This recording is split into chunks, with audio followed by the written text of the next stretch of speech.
Hello friends, आप सभी का स्वागत है मेरे यूट्यूब चैनल के बी क्लाइमेक्स नीट में। तो मैं आज मैं इस वीडियो में आप लोग को ये बताऊंगा कि डॉक्टर बनने का प्रोसीजर क्या होता है और किसी बहुत सारे स्टूडेंट की इच्छा होता है कि हम डॉक्टर कैसे बने। डॉक्टर बनने के लिए कौन सा एग्ज़ाम देना होता है, क्या कौन कौन सब्जेक्ट पढ़ना होता है, कितना मार्क्स लाना होता है। तो सारा जितना भी डाउट होता है सारा आपको इस वीडियो में आज क्लियर हो जाएगा। तो चलिए बने रहिए इस वीडियो में लास्ट तक। तो ये आप लोग देख सकते हैं यहाँ पे, ये डॉक्टर जो होता है ना, ये डॉक्टर बनना उतना आसान भी नहीं होता है तो उतना कठिन भी नहीं होता है। आप कर सकते हैं, यदि आपको रास्ता पता हो तो आप अपने मंजिल तक जा सकते हैं। तो चलिए हम जानते हैं डॉक्टर कैसे बनते हैं। तो आपको डॉक्टर बनने के लिए, अगर आप प्राइवेट से करते हो तो इसमें तो ढेर सारा पैसा लग जाता है, तो प्राइवेट से सब कर नहीं सकता है। तो इसके लिए आपको देना होगा नीट का एग्ज़ाम। नीट का एग्ज़ाम, अब ये नीट क्या होता है? नीट एक इंट्रांस टेस्ट होता है जो कि आपको medical college, government medical college जितना भी होता है ना, सब में नीट के थ्रू ही एडमिशन मिलता है। और गवर्नमेंट मेडिकल कॉलेज में एडमिशन लेने के लिए आपको नीट इंट्रांस टेस्ट देना होगा और इसमें आपको इसके थ्रू ही सिलेक्शन होता है नीट का। तो नीट का अगर फुल फॉर्म की बात करें तो ये हो जाता है national national eligibility entrance test. National eligibility entrance test, जिसको कंडक्ट कौन करता है? एनटीए। अब ये एनटीए क्या है? एनटीए की टेस्ट एजेंसी है।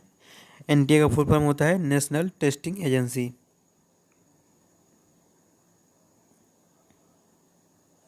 अब ये एग्ज़ाम दे कौन कौन सकता है? इसका एलिजिबिलिटी क्या होता है? इसका एलिजिबिलिटी होता है आपको स्टूडेंट इंटरमीडिएट मतलब 12th पास होना चाहिए। 12th पास होना चाहिए स्टूडेंट, वही ये नीट एग्ज़ाम दे सकता है। और नीट एग्ज़ाम देने के लिए आपको परसेंटेज, कोई काफ़ी ज़्यादा परसेंटेज आपको चाहिए नहीं। अगर आप जनरल कैटेगरी से हैं, तो आपको सिर्फ 50% चाहिए मिनिमम मार्क्स।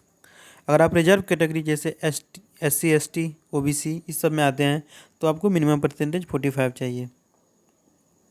अगर आपका 45% है, 45 यदि 45 का मतलब ही क्या हुआ, मतलब पासिंग मार्क्स चाहिए बस। तो अगर इतना परसेंटेज है तो आप एलिजिबल है नीट एग्ज़ाम देने के लिए। अब नीट में कुछ एज भी लिमिटेशन है, तो चलिए हम देख लेते हैं कि क्या एज लिमिट है। तो अब एज लिमिट की बात करें तो एज जैसे जनरल कैटेगरी हो गया, तो जनरल कैटेगरी के लिए एज 25 ईयर रखा गया है। 25 ईयर जनरल कैटेगरी के लिए रखा गया है।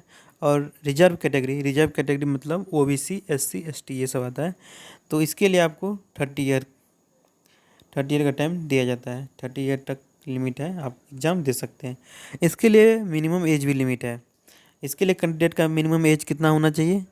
कैंडिडेट का मिनिमम एज 17 ईयर होना चाहिए, मतलब स्टूडेंट कम से कम 17 साल प्लस ही होना चाहिए, तभी नीट का एग्ज़ाम दे सकता है। तो आगे हम सबसे इम्पोर्टेंट बात यही होता है किसी भी एग्ज़ाम के लिए कि आप उसका पैटर्न को समझे, इसका सिलेबस समझे कि कैसे क्या क्या सब्जेक्ट आता है और कितने क्वेश्चंस आते हैं, कितने मार्क्स का पूछा जाता है। तो जैसे आप लोग सिलेबस देख सकते हैं, सिलेबस आपको 3 सब्जेक्ट आते हैं। 3 सब्जेक्ट हो गया आपको, पहला सब्जेक्ट हो गया फिजिक्स, दूसरा केमिस्ट्री, तीसरा बायोलॉजी।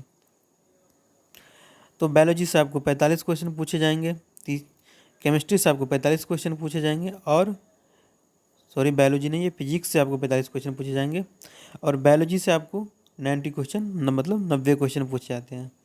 90 क्वेश्चन पूछे जाते हैं और सभी क्वेश्चंस आपको 4 मार्क्स से होता है और एक नेगेटिव होता है। तो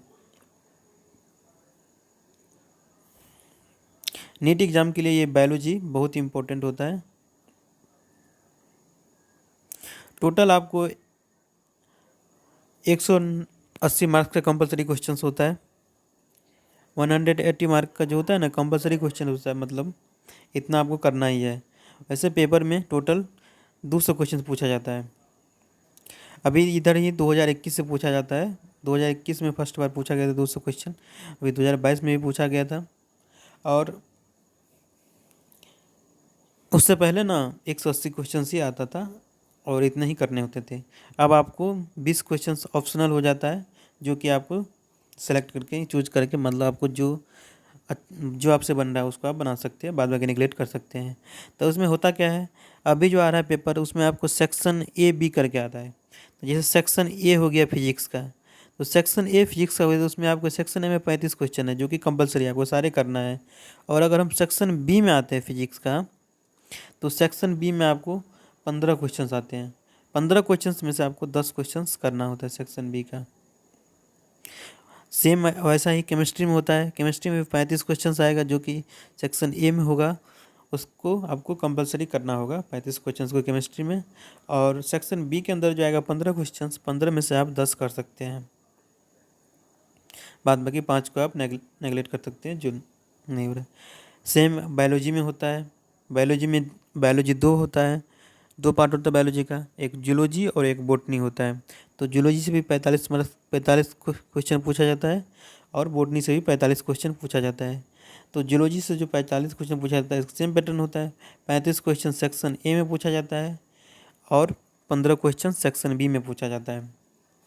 तो सेक्शन ए का जो 35 क्वेश्चन होता है वो कंपलसरी करना होता है, और सेक्शन बी का जो 15 क्वेश्चन होता है उसमें से 10 क्वेश्चन आप कर सकते हैं।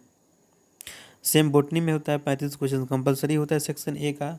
सेक्शन बी का 15 क्वेश्चन आप 15 में से 10 आप कर सकते हैं। तो यही होता है एग्ज़ाम का पैटर्न। एग्ज़ाम आपका टोटल 3 घंटा का होता है। अभी 3 घंटा 20 मिनट दिया जा रहा है, तो 3 घंटा का पेपर होता है। टोटल आपको 720 नंबर का एग्ज़ाम होता है, मार्क्स 720 होता है। 720 मार्क्स का टोटल पेपर होता है।